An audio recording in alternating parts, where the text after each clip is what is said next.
Hola, hola, ¿qué tal? Pues bienvenidos una vez más. Gracias por todos esos mensajes que nos hacen llegar, todos esos comentarios que enriquecen estas ponencias. Y pues me refiero a esta Academia Numismática, donde Ricardo de León Tallabas es nuestro actual catedrático, está disertándonos comentarios e imágenes muy interesantes que tienen que ver con las falsificaciones de la monetaria, específicamente la mexicana, intitulada española por el periodo que todos conocemos, que correspondió a la colonización de esta parte del continente americano. Pero muchas gracias. No quiero empezar esto sin darles ese agradecimiento a todos ustedes y también a nuestro catedrático en turno aquí presente. Hola Rick, bienvenido. Hola, ¿cómo estamos? Buenas tardes, noches, mañanas, mediodías, cuando nos escuchen. Quería yo comentarte que fíjate que recibí un mensaje y me estaban preguntando precisamente sobre el tipo de falsificaciones que mencionamos en el último módulo que se están haciendo en España, si abarcan monedas también regulares. Y pues la respuesta es que todas las falsificaciones se abarcan a todo. No particularmente remoneda que esté haciendo sus reproducciones artísticas sin mayor marca, significa que no puede hacer un 8 reales de México de 1798 lo mismo que de uno de 1814.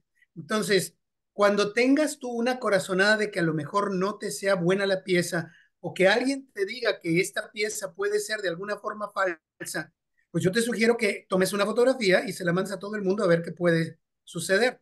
Te reitero, el trabajo de la autodefensa de la moneda mexicana que le hice respuesta a Freire, ya se la mandé a Carlos Ajo para que la tenga.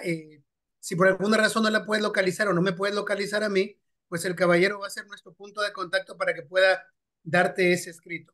Y pues sin más, Carlos, estoy a la orden. Gracias. No es la primera vez que Ricardo pone a disposición este tipo de documentación del dominio público. Ya lo hizo en una ocasión cuando nos regaló su investigación que hizo sobre la medalla del Monte de las Cruces. Y de igual forma, este documento se publicó en diversos grupos y quien no lo pudo obtener, también se le hizo llegar por la vía que nos escribió, ¿no? O le mandamos el enlace correspondiente, pero la idea es eso, que tengan ustedes la información que corresponde. Bien, Ricardo, otro de los comentarios que nos hicieron llegar por ahí, y pues no estará, o sea, no es de menor importancia, es que, ¿qué sucede con las piezas modernas? Porque hemos estado viendo falsificaciones de moneda que ya no está actualmente en circulación, pero la que es moneda circulante, ¿qué sucede? Y pues es una pregunta de las que nos hacen y el título es muy sugerente que Ricardo nos ha hecho. Es fraude. Fraude es un tipo legal que existe, que está tipificado como delito, como tal, por lo menos aquí en México. Y vamos a tocar un poquito también sobre eso para que sepan qué hacer algunas de las personas que han sido defraudadas en el ámbito del coleccionismo o de la numismática. ¿Sí? Perfecto, justamente de eso vamos a hablar también en este tercer y último módulo de falsificaciones, que no pretende de manera alguna hablar de todo lo que existe, ni mucho menos de siquiera una muestra de lo que existe, sino por lo menos tener algo de información de lo que fue, de lo que es y de lo que es posible que pudiera salir. Bueno, pues sin mayor dilación, empezamos a compartir pantallas, si te parece, Carlos. Adelante, por favor. Voy a Gracias. apagar mi cámara y micro. Yo igual. Ok, muy bien. Y bueno, dale cosa y empezamos a ver qué mentiras decimos por hoy. Nuevamente es el tercer y último módulo de la Academia Numismática y muy contento de volver a estar aquí entre ustedes. Me agrada mucho tener oportunidad de haber estado en diferentes partes de esta genial academia donde nos hemos dado la oportunidad, varios compañeros y un servidor, de poder servirles a ustedes. No hay mayor privilegio que servir, particularmente cuando se hace con alegría. Justamente de esta pieza de cuartilla de real en plata, que ahora le han llamado de la pitufina, está pues a todas luces falsa. Fíjate muy bien en el diseño porque pueden aparecerte y estas piezas, en mi opinión, deberían valer un poco más porque son más difíciles de hacer que una cuartilla de cobre. Son mucho más difíciles de encontrar, en mi opinión. Pero en fin, bueno, ups, se vinieron dos páginas. All right, vamos a empezar. Vamos a hablar ahora de un punto muy interesante. ¿Cómo es que a veces estas cosas empiezan a circular? Y vamos a hablar de la iglesia. La iglesia tuvo grandes problemas con el gobierno y no es sorpresa para nadie que en el momento en que se le da a escoger a un mexicano sobre seguir a la iglesia o seguir al gobierno, el 100% del sabio pueblo, como le llaman ahora, se va para la iglesia. Lo que digan los curas es lo que sucede. Esto ha sucedido desde 1624 con el motín de ese año, continuó en 1692, etcétera, etcétera, durante la primera mitad del siglo XIX y con la guerra cristera ni lo mencionemos. Todo esto nos da una situación muy importante porque vamos a hablar de una falsificación que en mi opinión es una de las falsificaciones más importantes que podamos mencionar porque sucede que es cuando se elabora, se trata de la única moneda de sitio que tenemos en México. Estando este señor Severo Castillo en la ciudad de Guadalajara, se ve sitiado y rodeado por las fuerzas de los liberales. Y ese señor necesitaba pagarle a la tropa y él se ha dado cuenta con la cara de bruto que tenía, se sabía que desde los tiempos de la Roma antigua, si no se le paga a la guardia pretoriana, pues lo van a hacer fiambre a uno, ¿verdad? Y él necesitaba de cualquier forma tener la oportunidad de poder pagarles a sus tropas y fue y se recogió todo las joyas de plata de la catedral, las arañas de plata de la catedral, patelas, y censarios, cirios pascuales de los siglos XVII y XVIII, y todo fundió, pero no le fue suficiente. Entonces, él necesitó hacer moneda y decidió hacer moneda por 3 semanas, casi 4. Y estas monedas en 1860 resultaron ser falsas. El general Ogazón se dio cuenta cuando llegó y estaba ya con sus fuerzas sitiando la ciudad de Guadalajara, que estas monedas estaban siendo hechas de una manera bastante mala. No me refiero a la hechura, sino a la cuestión legal, incluso de intención personal, porque era específicamente para defraudar al público. Cuando saca todo lo que encontró de la catedral, los curas mismos le dijeron, oye, se supone que tú estás del lado de nosotros, se supone que estás tú para defendernos nuestros bienes, no para quitárnoslos. Tú vele a robar al gobierno, no nos robes a nosotros. Pero él sabía que en la tesorería no quedaba un centavo, bueno, un octavo. Y aquí está la documentación de la época donde se habla que precisamente eh, los intereses del orden de todas las iglesias fuera de la Catedral de Guadalajara estaban en juego y él necesitaba tomar ese dinero. A todos se les giró un vale, un pedazo de papel con una firma de cualquiera, diciendo la cantidad de marcos de plata que se habían tomado. Se llevaron a la Casa de Moneda. La Casa de Moneda de Guadalajara estaba literalmente en contraesquina de la de la Catedral de Guadalajara, pero del otro lado de la calle. En contraesquina se encontraba el arzobispado o el obispado y a un lado estaba la Casa de Moneda en la siguiente esquina. Se llevó a la Casa de Moneda, ahí está el edificio de la Casa de Moneda como lucía, y se empezaron a hacer esos 1,600 marcos de plata, que son casi 700 kilos, para monedarlos, pero él necesitaba por lo menos 1 tonelada. Y aquí empezamos con problemas. Cuando se dio cuenta el director Solana de que llegaban lo iban a obligar a hacer moneda falsa, él se escapó y le dijo a 2 o 3 que se fueran, pero se dieron cuenta que había un ayudante de El Salle, él se apellidaba del Moral, y ese señor también sabía grabar cuños más o menos. Entonces, de alguna manera lo tomaron a él como el director estrella Y pues le dijo, aquí tenemos todo este metal, lo tienes que fundir, lo tienes que ensayar y lo tienes que hacer. Albino del Moral, esta no es una imagen de él, es una imagen genérica que yo tomé de una pintura que está en el Museo Nacional de Arte, ahí donde está el caballito de Carlos IV. Bueno, este señor me va a servir para que fuera Albino del Moral. Y Albino del Moral le dijo literalmente, oye, yo no puedo ensayar tan rápidamente porque no soy ensayador. Y el otro le dijo, pues a mí qué me importa, te pones a cuñar sin ensayar. Albino del Moral, haciendo honor a su apellido y a sabiendas del tremendo error que se iba a hacer, él fue y con un pequeño cincel hizo una marca en un lugar bastante interesante en el puño para marcar todas las piezas que fueran a salir falsas, es decir, sin la pureza de plata que requerían y de esta manera poder reconocerlas. En el momento en que esta situación sucede, está ya en las postrimerías de que pudieran tener los conservadores la ciudad de Guadalajara y finalmente es tomada por los liberales por cuestión bélica y de esta forma, pues Alejandro del Moral se acerca con el general Ogazón y le dice, señor, yo tuve que hacer esto porque me iban a matar. Y le dijo el otro, no te preocupes, ¿cuánto tienen de pureza tus monedas? Dijo, no tienen más que 80% en el mejor de los casos. Déjame ensayar una de las piezas y tuvo 81,90. Tenía más de un 10%, un 15%, todavía menos de lo tolerable. Entonces, el general Ogazón dijo, señores, no me voy a andar yo por las ramas, voy a declarar todas estas piezas ilegales y lo que voy a hacer es recuperarlas para hacer moneda nueva y mandarla. Este señor Ogazón, en su decreto, explicó que era moneda falsa la que había hecho el otro susodicho y que para bien del Estado necesitaba reponerla y recuperarla.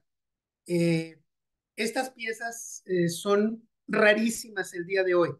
Cualquier moneda de 8 reales de Guadalajara de 1860 es muy cara por la simple y sencilla razón, buenas y malas, porque las tomaron todas y las fundieron completas. Se hizo este cambio de moneda en diferentes casas comerciales. Ellos sirvieron de extensiones de la tesorería municipal, donde podían llegar y recibir la moneda nueva. Y aquí están los nombres de las casas de comercio en Guadalajara, donde podía hacerse este canje de moneda falsa por buena, es decir, de 1860 o fechada anterior a 1859, de 59 para atrás, para poder hacer una moneda regular y confiable para todos. Eh, Como te das cuenta, este decreto se hizo el 18 de noviembre de 1860, pues ya se habían hecho monedas buenas de 1860 y como el decreto hablaba de que las monedas de 1860 no eran buenas, todas las del 60 fueron destruidas precisamente por este decreto. Muy bien.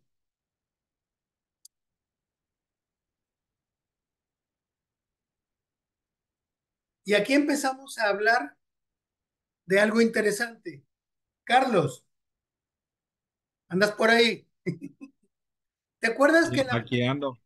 en el módulo pasado te pregunté si un gobierno podía falsificar su moneda? ¿Te acuerdas cuál fue la respuesta?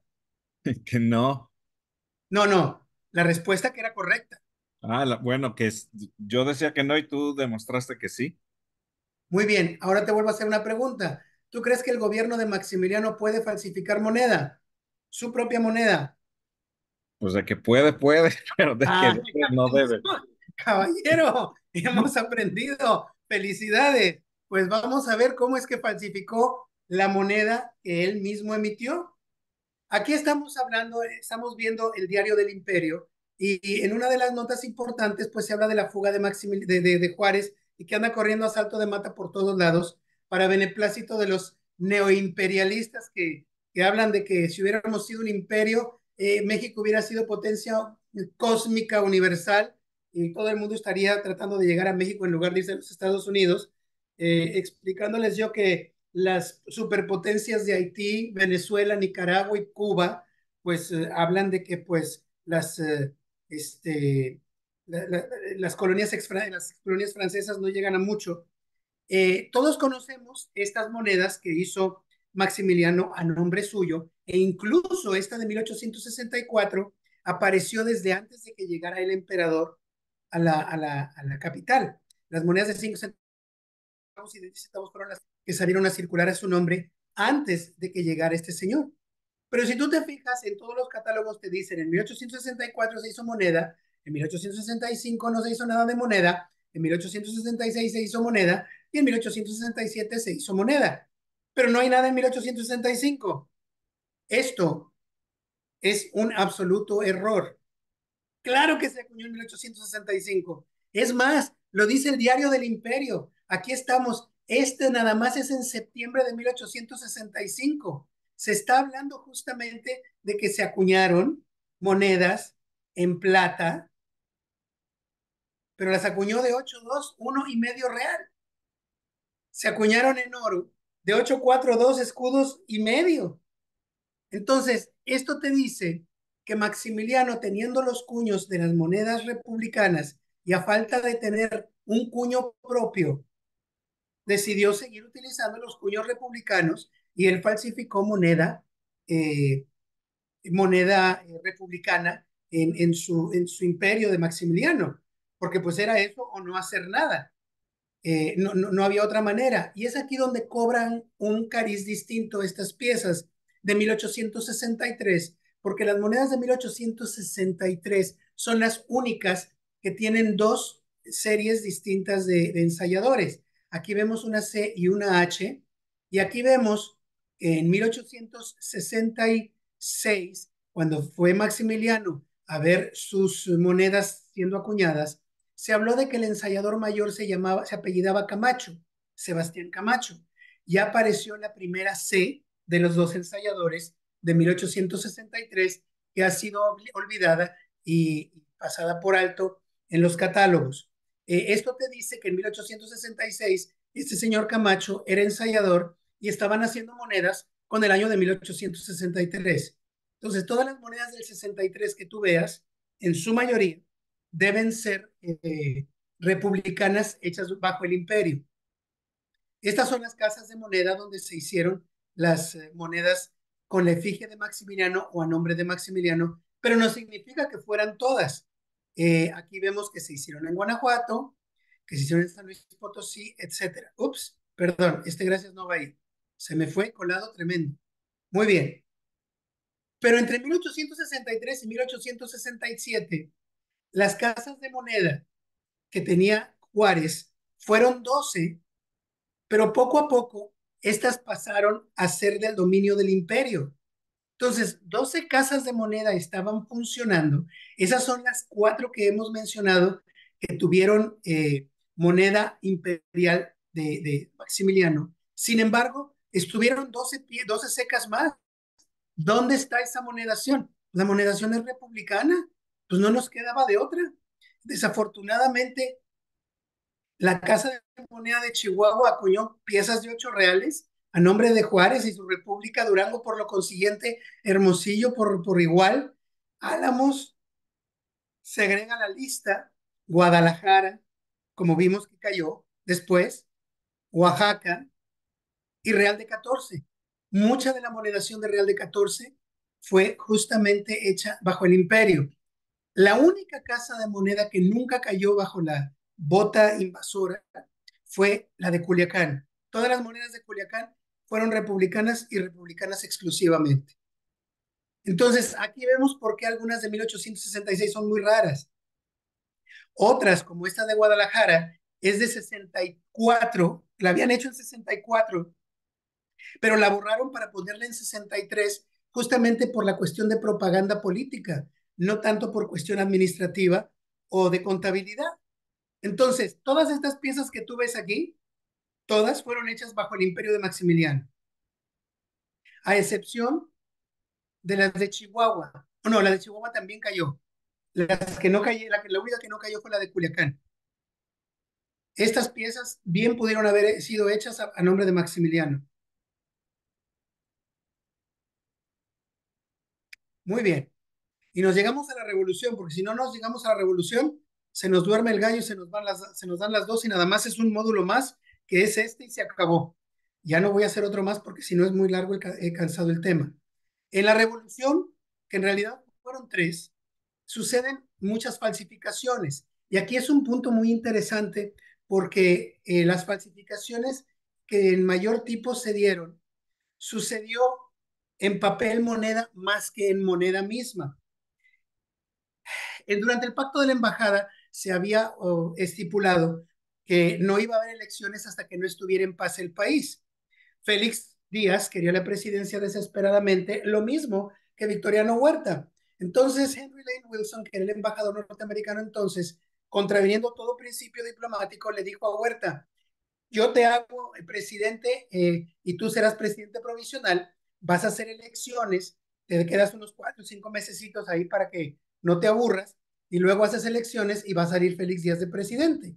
Los dos estuvieron de acuerdo, pero como Carranza fue el único que no estuvo de acuerdo en hacer una paz y pactar con el gobierno de Victoriano Huerta, pues como no estuvo pacificado el país, nunca hubo elecciones y de esta manera Félix Díaz nunca llegó a la presidencia. Se le echó encima de la Ciudad de México al único gobernador que se atrevió a enfrentársele, que fue Carranza. El resto del país, quien estaba en la Ciudad de México, ya lo que querían era paz y seguir trabajando. Cuando llegó a Saltillo, en este despacho, que ya no existe de esta manera, la última vez que estuve en Saltillo me di cuenta que cada uno de los libreros está en dos museos diferentes y lo único que queda es el escritorio y la silla, todavía están juntas. Al rato vete a saber dónde terminen, pero siguen los cuatro muebles en Saltillo. El señor se dio cuenta que iban para tomarlo, sale con sus efectivos, se va a su hacienda de Guadalupe, que ahora se ve muy hermosa, llena de árboles y todo, y entonces pues era una hacienda norteña típica, muy pobrecita y bastante humilde. Y ahí se reunieron, hicieron un plan, que fue el plan de Guadalupe. Ahí está donde lo firmaron mucha gente con sus cruces porque no sabían leer ni escribir, pero entendían de qué se trataba, de no reconocer a Victoriano Huerta. Y de esa manera se regresa Carranza a Saltillo, pero se da cuenta que es imposible poder tomar la ciudad de regreso. Y el 26 de abril de 1913 hace 5 millones de pesos, 5 millones de pesos de billetes que no son falsos necesariamente, pero son ilegales. Entonces, ninguno de estos entra en la cuestión de falsificaciones, ni siquiera de época, porque ellos están haciendo un dinero completamente ilegal. En 1913, esta era la moneda que se tenía, y entonces estas monedas que avalaban las piezas, los billetes de los bancos, dejaron de ser las que avalarían el metal que avalaba las emisiones revolucionarias para convertirse en plomo. El plomo de las balas era lo que hacía valer estos billetes. Y así se hicieron de varias denominaciones, precisamente para evitar falsificar estas piezas, porque se dieron cuenta que eran muy fáciles de poder falsificar. Es que en la denominación de 20 pesos, que es la que curiosamente posiblemente se utilizó más, se le puso una medida de seguridad a todos los billetes. Es muy raro encontrarlos sin esa medida de seguridad. Yo no tengo ninguno en mis saberes, pero ya encontraré alguno después de medio siglo de coleccionar. Espero tener la oportunidad de encontrarme alguno. Eh, y lo que sucede es que estas piezas empezaron a circular simultáneamente. Los banqueros no supieron qué hacer con esto y lo que hicieron fue inventarse una cuenta alternativa para las piezas revolucionarias y saber en un momento dado si iban a valer o no y qué cotización darles. Esto fue muy interesante porque en todos los documentos de la época, como este que te estoy mencionando, se habla cuánto dinero había en una tesorería, en este caso la de Monterrey, cuánto había en vales de un tipo, en billetes y emisiones de otro tipo, etcétera, y cuánto había en efectivo. Carranza no fue tonto, él trataba de hacer partidario a todo el mundo. Si tú tienes un billete de Carranza, quieres que Carranza gane para que te den tu dinero de regreso.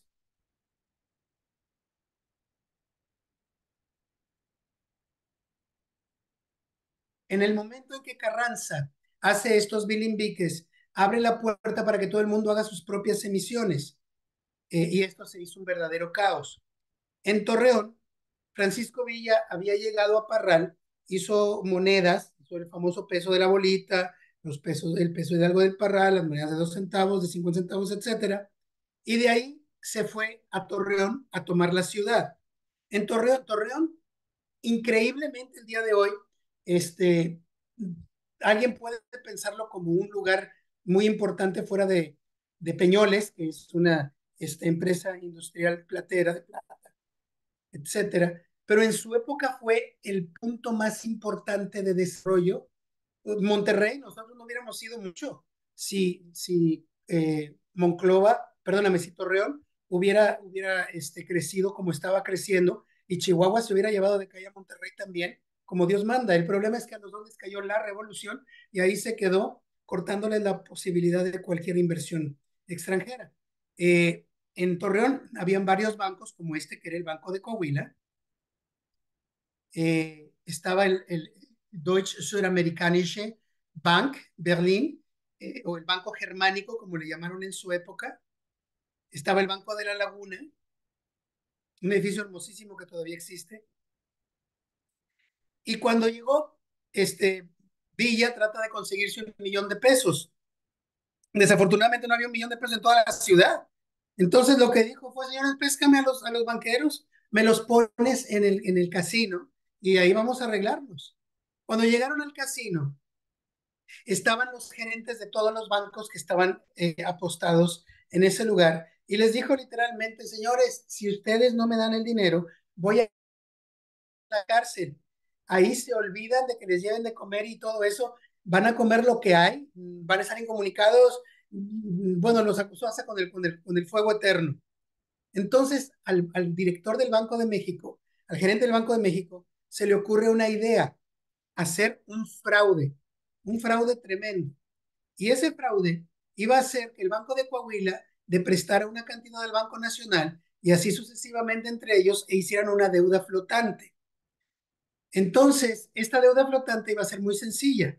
El Banco de Coahuila le iba a prestar a todos los demás bancos y así sucesivamente para poder diferir y dividir esos capitales.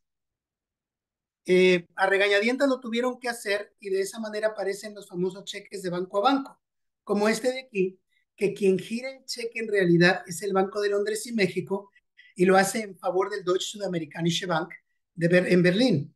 Eh, Quien ha girado un cheque, yo no sé si todavía se hagan cheques o no, pero quien ha girado un cheque, la firma siempre aparece al calce sobre el lado derecho. Es quien va a pagar ese dinero y enfrente, en el nombre grande, al centro, aparece el beneficiario.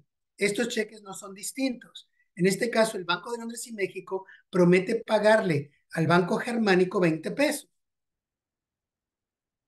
Aquí vemos que el Banco Nacional de México es quien le va a pagar esos 20 pesos al Banco de Londres y México y así sucesivamente. El único problema es que preguntaron, bueno, ¿y qué vamos a hacer cuando vengan a canjearlos? Y les dijeron, bueno, ya pensaremos en algo. Esta idea les gustó tanto que la hicieron en diciembre de 1913 y la repitieron en enero del 14. Entonces, hicieron un fraude piramidal tamaño chamuco y eventualmente iban a llegar con estos cheques de banco a banco a canjearlos. Y lo que hicieron fue hacer un fraude todavía mayor. Cuando llegaron, declararon falsos sus propios billetes y de esta manera no los pagaron. Estos billetes son falsificaciones de billetes originales que no son falsos. Entonces, puede haber un falso que sea falso, es decir, que sea correcto. No hay un solo billete de estos que sea falsificación de época o posterior, ninguno. Todos ellos son impresiones originales y de época al que le pusieron falso simplemente por no pagarlo. Por eso cuando te encuentres uno de estos, no hagas caso al resello, porque pueden ser falsos sin serlo dentro de la numismática nacional. Muy bien, acá se hicieron 50 millones de pesos durante la revolución. Huerta ordena a los bancos, a todos los bancos del país, a hacer dinero sin fondos. Este dinero no es necesariamente falso, pero sí es ilegal. Y estas falsificaciones se alternaron con las falsificaciones que hicieron Villa, Carranza, con los billetes, perdóname, que circularon Villa, Carranza y los demás generales menores. Y aquí se empezaron a girar comunicaciones secretas para poder distinguir cuáles eran falsos de cuáles no. Prepárate porque puedes empezar a buscar en tus billetes pequeñas diferencias y encontrar cuáles son las falsificaciones de época como esta que te voy a mencionar. Aquí se dice precisamente que uno de estos dos billetes es falso. Y aquí dicen, para que tú lo detectes rápido, fíjate bien en el número uno del número 10. El número uno del número 10 es simplemente una barra vertical en los falsos y una barra en número romano con los correctos. Aquí se aprecia perfectamente lo que dice ese escrito secreto que nos ha llegado a nuestros días. El problema es que este billete que te estoy mostrando es falso, pero por el reverso tiene un resello de la Brigada Morelos. Esto te dice que billetes buenos y billetes malos circularon por igual y que un billete falso como este que te estoy mostrando no necesariamente es falso para ser rechazado, sino que fue una falsificación de época que después fue validado como bueno. Y mi pregunta sería, Carlos, ¿cómo tomarías tú este billete? ¿Como un billete genuino o como un billete falso? Pues ya con el resello, yo creo que ya, ¿no? Genuino. Totalmente de acuerdo contigo. Estaba esperando ver si pensábamos más o menos igual y si tendríamos que abrir un debate o no, pero yo estoy de acuerdo contigo. Algo que es falso, le pones un resello bueno, la pieza es buena porque circuló como genuina y no fue rechazada como una pieza falsa. Muy bien, Carlos, muy bien, andamos en lo mismo. Esta pieza, con el mismo diseño, obviamente fue declarada falsa en algún lugar de nuestras vidas y tiene el número uno en forma vertical y no a manera de un uno romano. Esto es uno de muchos ejemplos de falsificaciones en billetes revolucionarios que son muy interesantes ver. Bueno, al final de la revolución se hizo una inquisición bancaria y Carranza se fue encima de los bancos que apoyaron a Victoriano Huerta de manera voluntaria. En este momento, los inquisidores fueron Rafael Nieto, que fue probablemente el único con cerebro de esa familia, y Antonio Manero. Ellos dos sumaron a los gerentes del banco después de cerrar todos los bancos por cuestión legal, los cifraron en el lado izquierdo del Palacio Nacional, donde estaba y está todavía la Secretaría de Hacienda y Crédito Público. La imagen la tomé del billete de 10,000 pesos del Banco de México que salió a partir del 43. Ahí fue donde citaron a todos los gerentes y les dieron cita, compadre. Órale, como si fuera cura en confesión y en domingo. Aquí están los bancos que fueron cerrando uno por uno porque hicieron billetes más allá de lo que ellos requerían haber hecho de acuerdo a lo permitido por la Secretaría de Hacienda antes de que la reformara Huerta con su gabinete. Y ellos dijeron, pero no es posible que tú nos juzgues con código legal, con este código legal porque Huerta era presidente. Y Carranza dijo, pero yo lo desconocí desde el principio de la lucha y le dije a todo el mundo, quien haga pacto con el demonio, con él terminará en el infierno. Entonces cerró a estos bancos y a los demás. Muy bien. Se hicieron series de billetes como esta en 1915 y para que empezaran a circular en el 16. Y estas series se utilizaron después como este resello que vemos acá. De estos no hay falsificaciones por lo intrincado de su diseño, pero es importante que entendamos cómo fueron canjeados los billetes revolucionarios por otros billetes para entender qué fue lo que ocurrió después. Esto fue lo que se hizo entonces. Son piezas muy comunes. En 1917, Carranza declara que todos los billetes iban a desaparecer y con eso se acabaron las falsificaciones y todo lo demás. El problema es que a México lo dejó sin mayor eh, oportunidad de hacer dinero. Se establece y se funda el Banco de México en 1925. Y aquí llegamos con este caballero. Su nombre es Alfred Héctor Donadieu. ¿Tienes idea quién fue este Alfredo Héctor? ¿Te suena, Carlos? No, ni idea. ¿Quién es? Porque no, este es su nombre de verdad. Nadie lo conoce por su nombre real. Todo el mundo lo conoce por su nombre falso. Enrico San Pietro. Este señor ha sido el falsificador de billetes del Banco de México más famoso de la historia de México y del banco. Enrico San Pietro había nacido en Francia. El señor tenía un mundo de aliases o de sobrenombres. Este señor empezó a falsificar moneda en la época de la Primera Guerra Mundial. Fue detenido, lo mandaron a la Isla del Diablo. El pobre estuvo ahí un buen rato. De ahí llegó a fugarse y empezó a funcionar en los Estados Unidos. De ahí se lo jalan a México entre 1934 y 1937, donde él empieza a falsificar no tanto billetes mexicanos, sino dólares. Empezó a falsificar dólares y esto era un negocio redondo para todos porque era muy seguro. Hizo exactamente el mismo principio de cuando en el módulo anterior estábamos hablando de las monedas falsificadas en Estados Unidos que eran mexicanas. Pues oye, si son falsificaciones de otro país, a ese país no le importa.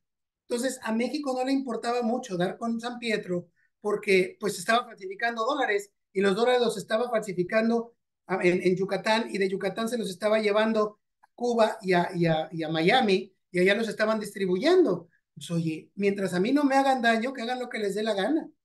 Entonces, estos fueron los billetes, el tipo de serie de billetes que él empezó a falsear.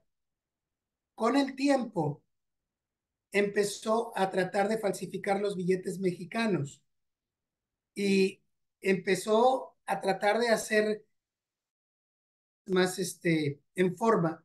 Y en los documentos se habla de un tal Roberto que era español, nunca dan su apellido porque pues no era costumbre, por cuestión de seguridad entre ellos, le consiguió la maquinaria y después San Pietro mismo consiguió la tinta y empezaron a hacer falsificaciones, como te digo, de dólares y algunos billetes mexicanos simplemente por incursionar en esta situación. De inmediato se asignó a Alfonso Farías para que encontrara a San Pietro. Aquí vemos a Alfonso Farías, que es el caballero que tiene los billetes en la mano, en una mesa en la Procuraduría de Justicia en la Ciudad de México, con todos los billetes falsificados por San Pietro en dólares. Son del tipo que les acabo de mostrar y de billetes de $20 y de $10. En las averiguaciones que se hicieron después, y estuvo también involucrado un colombiano. Tanto el colombiano como el español fueron detenidos y fueron encarcelados un rato y después fueron deportados a sus países de origen, pero nunca pudieron dar con el falsificador principal, San Pietro. No lo delataron porque no lo conocían de nombre. Sabían cómo era físicamente, pero no pudieron describirlo ni siquiera bien. San Pietro empezó a hacer lo suyo y tuvo que hacerse de otra banda. Empezó a hacer billetes malos en México y es ahí donde tuvieron un problema tremendo. Lo detuvieron por el papel. El papel necesita ser de un tipo muy especial y el papel Revolución es muy liso. Por el tipo de papel atraparon a Pepe el Gordo, que era mexicano, y Pepe el Gordo en Tampico delata, no fue en Tampico, fue en Mérida, delata a San Pietro y en el momento de que atrapan a San Pietro eh, es obligado a declarar y cuando lo aprendieron en 1937 sucede un hecho personal muy interesante. Se enfrentan tanto él como el detective asignado y le dicen Farías, y le dice, señor, quiero hacer un trato de caballero con usted. Yo te voy a dar las pruebas que me van a incriminar. Yo te voy a decir exactamente dónde están las placas y la tinta, dónde la tengo escondida en mi casa porque no vas a dar con ella nunca, con la condición de que dejes en libertad y no molestes a la dama que está conmigo viviendo. Ella nada sabe de esto, ella es completamente inocente. San Pietro le dice que las placas se encuentran en las sillas del antecomedor o del desayunador, estaban debajo de los descansabrazos y ahí los había guardado. Para poder tener acceso a ellas, tenía que hacerlo por la parte de abajo metiendo los brazos hasta descansabrazos. Encontraron la prueba de esta forma, toman prisionero a San Pietro y San Pietro lo mandan a la cárcel más famosa de México. ¿Cuál es la cárcel más famosa de México, Carlos? Lecumberri. Totalmente. Ahí está su ficha de ingreso y con esto se acabó la vida de falsificación de San Pietro. O quizás no, porque ya lo dice el refrán. Cuando la vida te cierra todas las puertas, Dios te abre una ventanita. Y en este caso, literalmente Dios le abrió una ventana a San Pietro. Estando en la cárcel, se encuentra con un cura que también estaba ahí refundido y guardadito por andar haciendo sus mañas. Este señor, el tal padre Jiménez, le había conseguido el arma y la había bendecido para dársela a León Toral para que matara a Obregón en 1927. Entonces ahí lo tenían refundido por un buen rato. Este señor le dice, oye, vamos haciendo algo. Necesitamos utilizar tus talentos para Dios. Y dice, pues yo estoy aquí encerrado igual que tú. Yo te voy a sacar de aquí, pero tienes que empezar a falsificar billetes a nombre de Dios. No te entiendo. Pues sí, vas a empezar a falsificar billetes mexicanos y de esta manera vas a quebrar la economía mexicana y el nombre de Dios y nuestra santa causa va a triunfar sobre estos desgraciados. El 20 de julio del 38 sale de la cárcel por haber comprado a Raimundo y todo el mundo por la puerta principal, San Pietro, y se convierte en un tipo prófugo. Ahora iba a empezar a hacer billetes en nombre de la Liga de la Defensa, que aunque usted no lo crea y como pensábamos nosotros con los billetes, había desaparecido después de 1927 o 28. La Liga de la Defensa seguía trabajando 10 años después, aunque sea con sus últimas respiraciones, pero todavía existía. San Pietro se estableció en Tampico y ahí trabajó por 10 años. El señor falsificó todos los billetes que pudo de México y es él el directamente responsable que hubiera series tan cortas de 50 pesos como estos que estaban, que sabemos todos que son muy raros, y los de 100 pesos, porque estas dos piezas fueron el objetivo de blanco más importantes que el señor hizo. Yo deseo suponer que también habrá billetes de 1945 que estuvieran falsificados por este señor, lo mismo que billetes de 1,000 pesos y de otras denominaciones. Quizás la más baja fuera de 20 pesos, aunque hay algunas personas que hablan de que los billetes anchos también los falsificó en 10 y 20 pesos, citándose en particular a un comerciante que tenía estos guardados, explicando que eran billetes falsificados por San Pietro.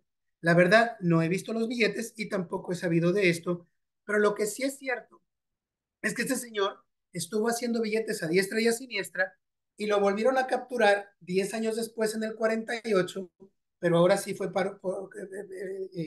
la buena. Lo encarcelaron a 13 años de prisión y ahora sí ya no iba a haber cura que lo salvara. Él sale de la cárcel en 1961 y de ahí lo deportan de inmediato. De la cárcel se va directamente al aeropuerto.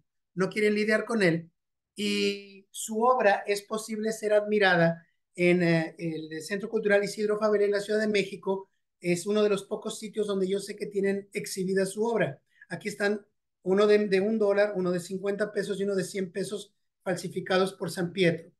El fin de San Pietro en Francia es bastante oscuro. Hubo gente que dice que se dedicó a pintar carros, hubo otra gente que dice que se dedicó a un comercio en pequeño. De una u de otra manera fallece en el mayor de los misterios y ahí terminó la leyenda de San Pietro en Francia. Su obra, como te digo, es posible ser admirada en la Ciudad de México. Muy bien. Durante los 3 módulos te he hablado de The Counterfeiters. Los falsificadores, supongo que fue traducida en castellano. Es una película muy interesante, muy buena, que habla precisamente de falsificaciones y de falsificadores. Pero esta situación es un poco más específica de lo que puedas imaginarte. Habla precisamente de la operación Bernhard. Bernhard. Esta operación sucedió en la vida real. En la Segunda Guerra Mundial, en los campos de concentración había judíos que eran notorios falsificadores de billetes franceses y los llevaron, y alemanes también, y los juntaron a todos en un solo lugar.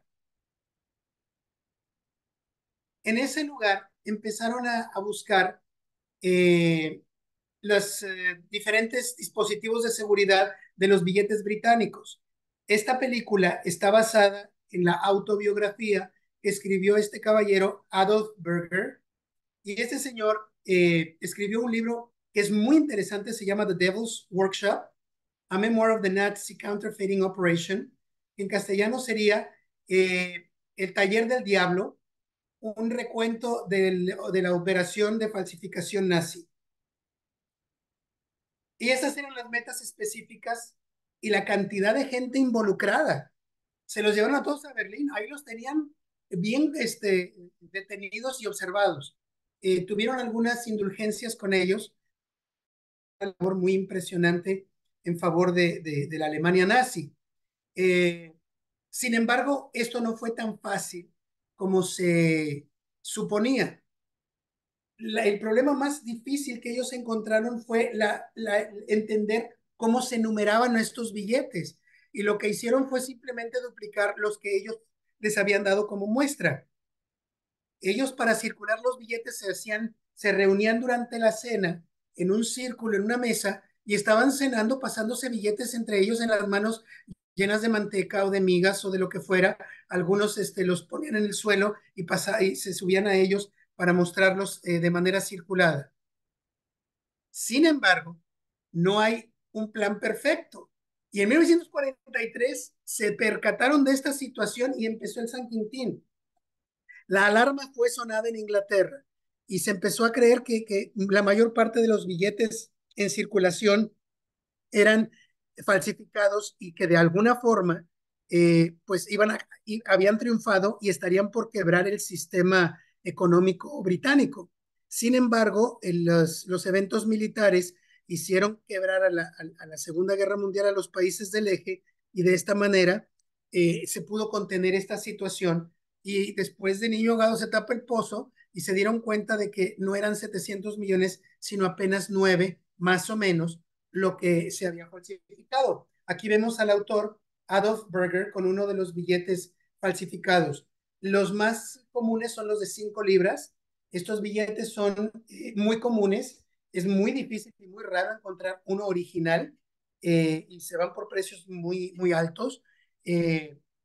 La mayor parte de ellos llevan un resello que diga que son falsificaciones, pero hay varios que todavía, hay algunos que todavía no la tienen, pero es factible reconocerlos porque todos los involucrados pusieron alguna marca o alguna situación específica donde la gente o los inspectores después de la guerra pudieran reconocerlos y sacarlos de circulación.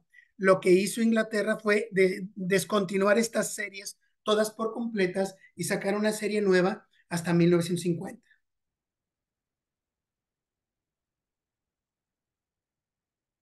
Y como tú decías, qué bueno que todo esto ya no sucede, ¿verdad, Carlos? Siempre Aquí hay, están, siempre hay. aquí están monedas de circulación actuales. Estas monedas de circulación actuales siempre las hacen pasar exactamente como en el operativo que hemos mencionado, como piezas circuladas o las hacen definitivamente mal acuñadas por la falta de prensas correctas, etcétera. Pero todos en los bolsillos seguramente tenemos una o dos de estas piezas en una semana o en una quincena. Hay que revisar este cambio porque las falsificaciones son muy fáciles de encontrar. Se ven siempre muy porosas, se ven siempre desvanecidas en algunos lados y es imposible que estuviera desvanecida en el águila cuando en la otra cara están con mucho diseño. O están desvanecidas en las dos caras en la misma área, una contraria de la otra, o definitivamente es una falsificación.